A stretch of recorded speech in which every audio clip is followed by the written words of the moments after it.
அப்பப்போ ஒரு வழியாக நான் வந்து மிஸ் பண்ண வீடியோ வந்து பேக்கப் வந்து ரிட்ரீவ் பண்ணிட்டேன். ஸோ இந்த மாதிரி இருக்கிற பொருள் என்ன மாதிரி ட்ரான்ஸ்லேஷன் ஆயிருக்குன்னு பார்க்கலாம். சிக்கன் வந்து செட்டிநாடு குழம்பா இருக்குது அண்ட் சில்லி பவுடர் மேரினேட் பண்ணி வச்சது ரெடி ஆயிடுச்சு. இந்த மேரினேஷன் வந்து ஒரு தனியாக ஒரு வீடியோவில் போடுறேன். இன்றைக்கான மெனுவே என்னோடது இல்லை, என் பசங்களோட தான். எங்கள் அக்கா பையன் என்ன மச்சானார் பையன் சொல்லி எல்லாமே லீவுக்கு வந்திருந்தாங்க. ஆஃபேலி லீவில் எடுத்த வீடியோ அதான் மிஸ் ஆயிடுச்சு. ஸோ என் பசங்க இதை சாப்பிட்டுட்டு என்ன சொல்கிறாங்கன்னு பார்க்கலாம். என்ன தம்பி? ஓ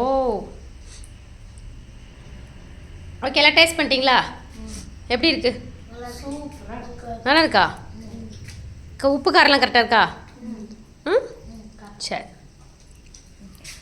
நான்வெஜ் ரெசிபியோட அவனுக்கு ஒரு படம் வேறு பார்த்துட்டு இருந்தானுங்க. ஆல்ரெடி இந்த படத்தை அவங்க பார்த்துட்டாங்க. பட் எங்கள் அக்கா பையன் ஹாஸ்டல்லேருந்து வந்திருக்கான்னு சொல்லி அவனுக்காக வந்து அந்த படத்தை போட்டு காமிச்சிருந்தானுங்க.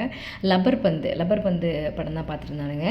ஸோ வீடியோ வந்து பிடிச்சிருந்தா லைக் பண்ணுங்கள், ஷேர் பண்ணுங்கள், சப்ஸ்கிரைப் பண்ணிவிட்டு வீடியோ பாருங்கள். Thank you, bye bye.